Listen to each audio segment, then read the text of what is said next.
கர்த்தருடைய பரிசுத்த நாமம் மகிமைப்படுவதாக. இந்த நாளில் இந்த காலவேளையிலே கர்த்தர் நம்மை அவருக்கு பலப்படுத்தும்படியே நமக்கு தருகிற வார்த்தை ஏசாயா தீர்க்கதரிசன புஸ்தகம் அதனுடைய 49வது அதிகாரம் அதனுடைய 25வது வசனம். என்றாலும் இதோ பராக்கிரமனால் சிறைப்படுத்தப்பட்டவர்களும் விடுவிக்கப்படுவார்கள், பலவந்தனால் கொள்ளையிடப்பட்டதும் விடுதலையாக்கப்படும். உன்னோடு வழக்காடுகிறவர்களோட நான் வழக்காடி உன் பிள்ளைகளை ரட்சித்துக் கொள்வேன். கர்த்தருடைய பரிசுத்த நாமம் மகிமைப்படுவதாக.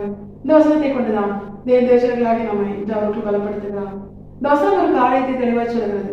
பராக்கிரமனால் சிறைப்பிடிக்கப்பட்டதும் விடுவிக்கப்படும், பலவந்தனால் கொள்ளையிடப்பட்டதும் விடுதலையாக்கப்படும்.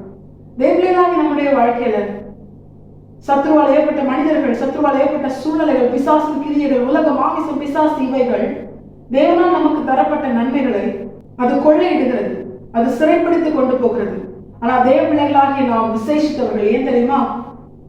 நம்முடைய தேவன் நம்மை பார்த்து சொல்கிறார், இப்படியெல்லாம் நடந்தாலும் பராக்கிரமனால் சிறைப்பிடிக்கப்பட்டதும் விடுவிக்கப்படும், பலவந்தனால் கொள்ளையிடப்பட்டதும் விடுதலையாக்கப்படும். நம்மை விடுவிக்கவும் நமக்குரியதை விடுதலையாக்கவும் நம்முடைய தேவன் நம்மோடு கூட இருக்கிறார். எல்லா பராக்கிரமனை காட்டிலும் பராக்கிரமசாலியாய், எல்லா பலவந்தனை காட்டிலும் பலமுள்ள தேவனாய் நம்முடைய தேவன் நம்மோடு கூட இருக்கிறார். அவர் நிச்சயமாய் இதை செய்து முடிப்பார். எந்த காரியம் நம்முடைய கரத்திலிருந்து பறிக்கப்பட்டிருந்தாலும், எந்த காரியம் நம்முடைய கரத்திலிருந்து சிறை பிடிக்கப்பட்ட ஒரு அனுபவத்திலே அது நம்மை விட்டு விலகி சென்றிருந்தாலும், அது உங்க உறவுகளா இருக்கலாம், இல்ல நன்மைகளா இருக்கலாம், கரத்தின் பிரயாசமா இருக்கலாம், தேவனால் தரப்பட்ட ஆசீர்வாதமா இருக்கலாம், எந்த ஒரு காரியமா இருக்கலாம், ஆரோக்கியமா இருக்கலாம், ஏதோ ஒரு காரியம் பலவந்தனால் கொள்ளையிடப்பட்டிருந்தாலும் சிறைப்பிடிக்கப்பட்டிருந்தாலும் கர்த்தர் சொல்லுகிறார், அதை நான் உனக்காக விடுதலையாக்குவேன். சிறைப்பிடிக்கப்பட்டதை விடுவிப்பேன் ஆண்டவர் சொல்றார், கொள்ளையிடப்பட்டதை விடுதலையாக்குவேன் ஆண்டவர் சொல்றார். தேவர்களாகி நாம் விசேஷித்தவர்கள். சத்துருவின் வல்லமை நம்மை காட்டிலும் பெரியதா இருந்தாலும் எல்லா வல்லமைக்கும் மேலான வல்லமை ஆகிய நம்முடைய ஆண்டவராக இயேசு கிறிஸ்து நம்மோடு கூட இருக்கிறார். நமக்காக யாவையும் செய்து முடிக்கிற கர்த்தராக நம்முடைய நல்ல தகப்பனாய் அவர் நம்மோடு கூட இருக்கிறார். நிச்சயமாய் தம்முடையவர்களுக்காக அவர் இதை செய்வார். அதனால தான் இந்த நாள்ல கர்த்தர் நம்மோடு கூட பேசுகிறார். உனக்காக நான் அதை செய்வேன் ஆண்டவர் சொல்றார். இப்ப நமக்குள்ள ஒரு கேள்வி எழுவும்.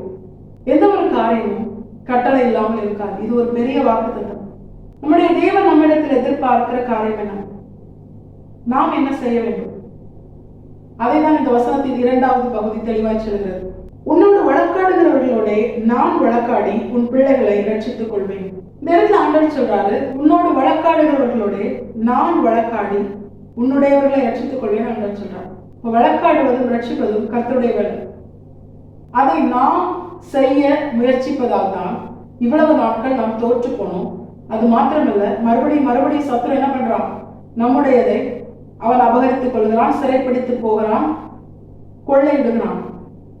எசேக்கியா ராஜா கிட்ட முதல் விசை சனகரிப் வரும் பொழுது எசேக்கியா ராஜா என்ன பண்றான்? அவனை ப்ளீஸ் பண்ண தன்னிடத்தில் இருக்கிற ஐஸ்வர்யத்தை அவன் கொடுத்து அனுப்புகிறான். ஆனா சத்துருவுக்கு என்ன ஆகல? திருப்தி ஆகல. தேவ பிள்ளையை வெறுமையாக்கி அழித்து போடுவதுதான் சத்ருவின் திட்டம், அவனுடைய விருப்பம். திருடனாகிய பிசாசு திருடவும் கொல்லவும் அழிக்கவும் தான் வருகிறான். அதனால்தான் எவ்வளவுதான் தேவ பிள்ளையினுடைய வாழ்க்கையில சமாதானத்தை கெடுத்தாலும், பிரச்சனை உண்டு பண்ணினாலும், அபகரித்தாலும், கொள்ளையிட்டாலும், சிறைப்பிடித்தாலும் அவனுக்கு என்ன ஆகாது? திருப்தி ஆகாது. மறுபடியும் தேவ பிள்ளையினுடைய வாழ்க்கையில பிரச்சனையை கொண்டு வந்துட்டே இருப்பான். அதனால்தான் ஆண்டவர் சொல்றாரு, நீ அவனை பிளீஸ் பண்றதுக்காக, சத்துருவை பிளீஸ் பண்றதுக்காக செயல்படாது. எந்தெந்த காரியத்தை சத்துரு சிறைப்படுத்தானோ அந்த காரியத்தை நான் விடுதலையாக்குகிறேன். எந்தெந்த காரியத்தை சத்துரு கொள்ளையிட்டானோ அதை நான் உனக்கு திரும்ப தருகிறேன். ஆனா நீ என்ன பண்ணணும் தெரியுமா? நீ ஒண்ணும் பேசாம அமைதியா இருக்கும். அதைதான் தேவன் நம்மிடத்தில் எதிர்பார்க்கிறான். உன்னோடு வழக்காடுகிறவர்களோட நான் வழக்காட நீ இடம் கொடு அப்படின்னு ஆண்டவர் சொல்றான். ஏன்னா நீ பேசிட்டே இருக்கிறதுனால சத்ருவின் கரம் ஓங்குது, அது உனக்கே தெரியல. நீ கொஞ்சம் அமைதியா இருந்தனா யுத்தம் கர்த்தருடையது. கர்த்தர் உனக்காக வழக்காடுவார். கர்த்தர் உனக்காக வழக்காடும் பொழுது அப்பொழுதுதான் உண்மையான ரட்சிப்பு உன்னுடைய வாழ்க்கையில, உன்னுடைய குடும்பத்துல, உன்னுடைய எல்லா சூழ்நிலையிலும் உண்டாகும். மறுவிசை சனகரிப் வந்த பொழுது எசேக்கியாவோ அவனுடைய ஸ்தானாபதிகளோ அவன் தேசத்து ஜனங்களோ என்ன பண்ணல? எசேக்கியா அனுப்பிவிட்ட அவனுடைய ஊழியக்காரனாகிய ரப்சாவையும் ஜீவனுள்ள தேவனையும் எசேக்கியா ராஜாவையும் நிந்தித்து பேசின ஒரு வார்த்தைக்கு கூட என்ன பண்ணல? பதில் கொடுக்கல. அவர்கள் அமைதியா இருந்தார்கள் என்று வேதம் சொல்கிறது. அப்படி இருந்த பொழுது கர்த்தர் அவர்களுக்காக பேசினார். கர்த்தர் அவர்களுக்காக வழக்காடினார். ஏசாயா தீர்க்கதரிசியை கொண்டு தேவன் சொன்ன வார்த்தைகள் என்ன தெரியுமா? அதே ஏசாயா தீர்க்கதரிசன புஸ்தகம் அவருடைய 37வது அதிகாரம் 22, 23 வசனங்கள் சொல்கிறது. அவனை குறித்து கர்த்தர் சொல்லுகிற வசனமாவது, சியோன் குமாரத்தி ஆகிய கன்னியாஸ்திரி உன்னை இகழ்ந்து உன்னை பரிகாசம் பண்ணுகிறாள். எருசலேம் குமாரத்தி உன் பின்னாலே தலையை துளுக்குகிறாள். யாரை நிந்தித்து தூஷித்தாய்? யாருக்கு விரோதமாய் உன் சத்தத்தை உயர்த்தினாய்? நீ இஸ்ரவேலின் பரிசுத்தருக்கு விரோதமாய் அல்லவோ உன் கண்களை மேட்டிமையாய் ஏறெடுத்தாய். இன்னும் அநேக வார்த்தைகள். இந்த அதிகாரம் முழுக்க ஆண்டவர் சத்துருவை பார்த்து பேசுகிறார், சத்துருவோடு வழக்காடுகிறார். முடிவில் என்ன நடந்தது தெரியுமா? தம்முடைய பிள்ளைகளை ரட்சிக்கும்படியாய் கர்த்தர் ஒரு தூதனை தான் அனுப்பினார்.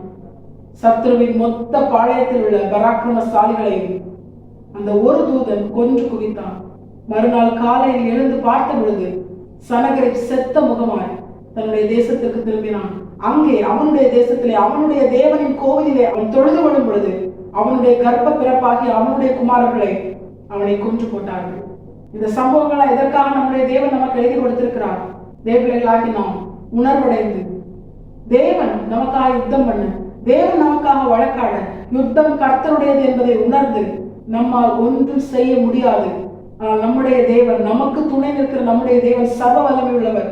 அவரை சத்ருவால் மேற்கொள்ள முடியாது என்பதை உணர்ந்து நம்முடைய தேவனை ஜெயித்தவர், அவருடைய ஜெயத்திற்கு பங்குள்ளவர்களாய் மாற நாம் அமைதியா இருப்போம். கர்த்தர் வழக்காட அவருக்கு இடம் கொடுப்போம். வழக்காடாமல் மௌனமாயிருப்போம். தேவன் நாம் சொன்னபடியே நம்மை உயர்த்தி ஆசீர்வதித்து நம்முடைய தேவன் மகிமைப்படுவது அதிக நிச்சயம். கர்த்தர் இந்த வசனத்தை கேட்டு நம் அனைவரையும் ஆசீர்வதித்து வழிநடத்துவாராக. கர்த்தரை பரிசுத்த நாம் மட்டுமே மகிமைப்படுவதாக. மாறானாதா இயேசு வருகிறார். ஆயத்தமாகவும் ஆயத்தப்படுத்துவோம். ஆமென்.